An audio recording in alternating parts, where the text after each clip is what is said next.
మన ప్రభు అయిన యేసుక్రీస్తు నామములో మీ అందరికీ శుభములు తెలియజేయచ్చు ఉన్నాను. ప్రియ దైవజనమా, షారోన్ మన్నాలో భాగముగా ఈ దినం మరొక వాక్య భాగమును ధ్యానించుకుందాము. యెషయా గ్రంథము 65వ అధ్యాయము 17వ వచనము. మునుపటివి మరువబడిను, జ్ఞాపకమునకు రావు. ప్రియ దైవజనమా, ఈ నూతన మాసములో దేవుడు మనకు చేస్తున్న వాగ్దానము, మన జీవితంలో మునుపటి వాటిని దేవుడు జ్ఞాపకము చేసుకొనను అంటున్నాడు. వాటన్నిటినీ మరిచిపోతానని వాగ్దానం చేస్తూ ఉన్నాడు. మరి మునుపు మన జీవితములు ఎటువంటివి? దేవుడు వేటిని జ్ఞాపకము చేసుకొనను అంటున్నాడు, వేటిని మరిచిపోతాను అంటున్నాడు.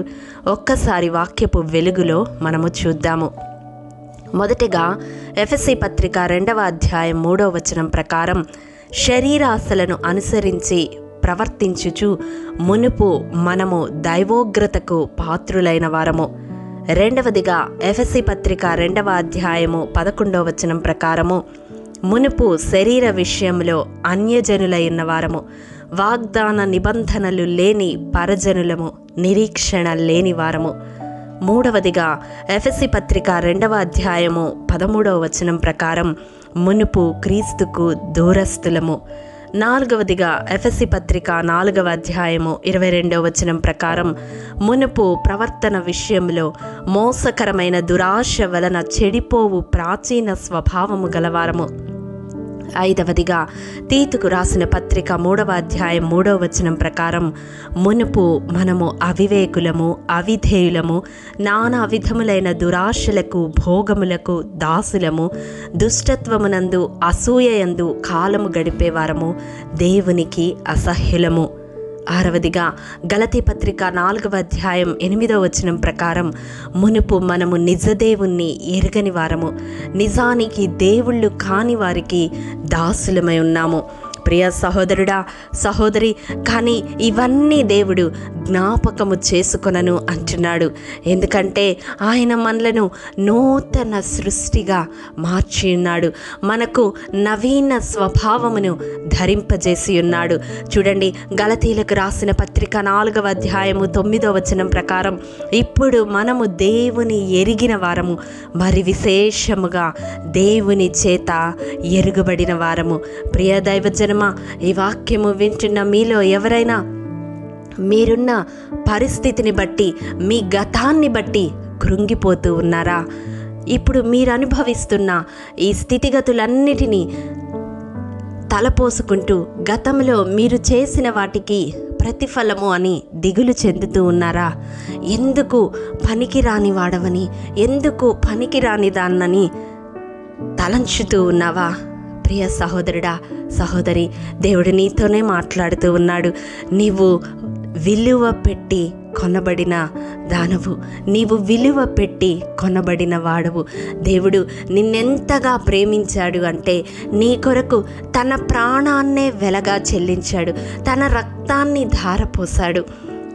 నీ చుట్టూ ఉన్నవారు ఇంకా నీ గత జీవితాన్ని బట్టి నిన్ను విమర్శిస్తూ ఉండవచ్చు, కానీ దేవుడు అంటూ ఉన్నాడు, ఎప్పుడైతే నీవు క్రీస్తు రక్త ప్రోక్షణ క్రిందకు వచ్చావో అప్పుడు మునుపటి వాటిని ఆయన జ్ఞాపకము చేసుకొనను అంటున్నాడు.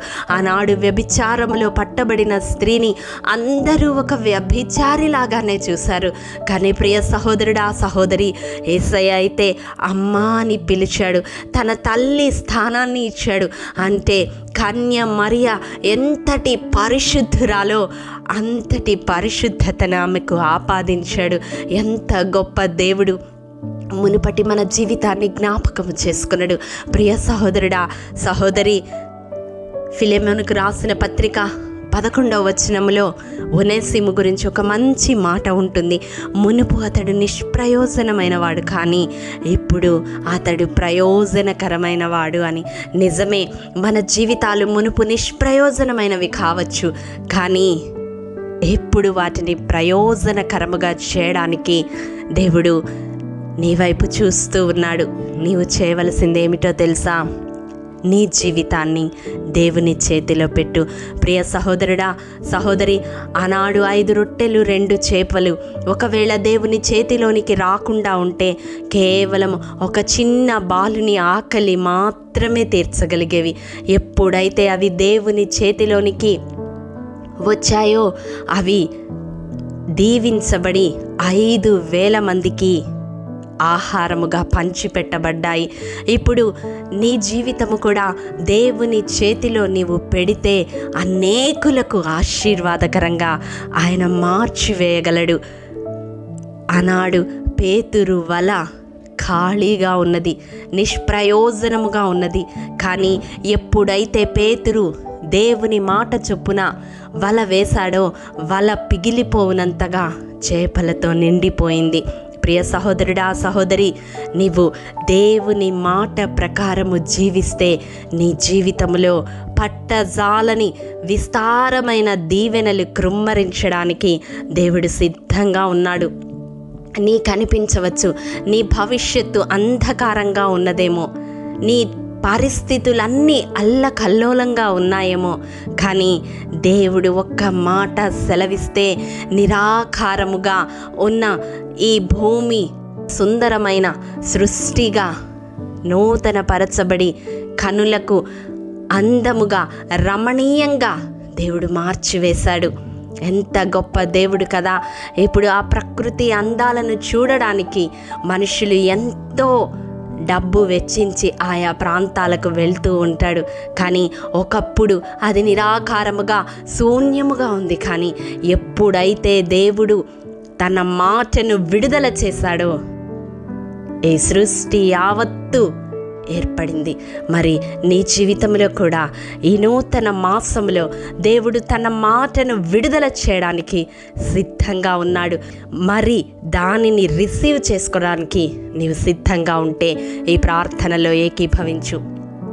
మమ్మల్ని మిక్కిలిగా ప్రేమించిన మా ప్రియ పరలోకపు తండ్రి, మీ పరిశుద్ధ పాదములకు వందనములు. దేవా, విత్తబడిన వాక్యమును ప్రతి హృదయంలో నూరంతలుగా ఫలింపచేయండి తండ్రి. నాయన, ఎవరైతే వారి జీవితాలు నిష్ప్రయోజనము, దేనికి పనికిరావని దిగులు చెందుతూ ఉన్నారో అట్టి వారి జీవితాలను నాజరేయుడైన యేసు శక్తిగల నామములో ప్రభువా మీరు నూతనపరచండి.